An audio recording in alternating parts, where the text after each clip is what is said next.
clean.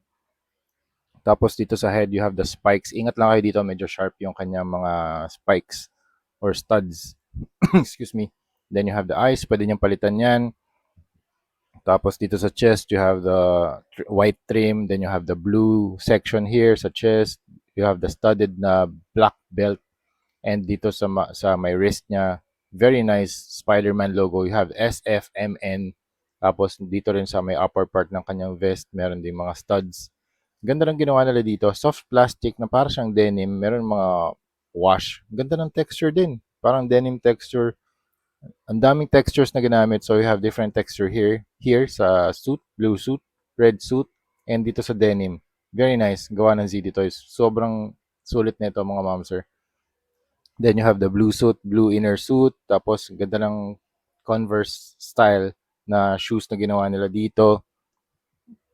Imbis na Converse logo, you have the Spider-Man logo here. Tapos, equip na natin itong kanya, itong kanya. Hindi, mamaya na. Kapag tapos na yung articulation natin. Okay? Head can look up, down, 360. Hindi naman na-hinder yung articulation. Meron butterfly joints, okay? Rotation, double jointed elbow, ball joint yung kamay. You can stretch like that. Ab crunch like that. Okay? You can do, pwede ba extend to? Okay? Hindi masyado umiikot tong waist. Okay? Konting-konti lang. Something like that. Pull down yung paa. Kick that far. Pwede rin ganyan. Okay? Pwede nyo i-adjust. Okay? Tapos, meron ding thigh rotation. Double jointed na knee. Tapos, meron ding toe articulation. And then, ball joint yung paa. Equip na natin to kanyang guitar. Ganda lang ginawa nila dito kasi merong option na merong hand na may hawak na guitar pick.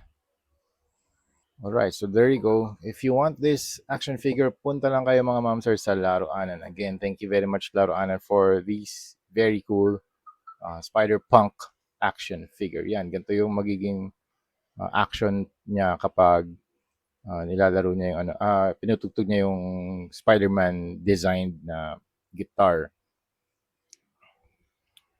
Pero tingnan niyo ito mga ma'am sir, super fine ng mga guitar lines dito, yung mga strings. I wonder how they do that. Very nice. Ang ganda ng print nila dito. Tapos meron ding mga buttons dito sa part na to. And meron ding panel lines na white. Very cool guitar design. Yan. Overall, this is a very nice action figure from ZD Toys. Marami pa tayong i-unbox mga ma'am sir, ma'am. Okay?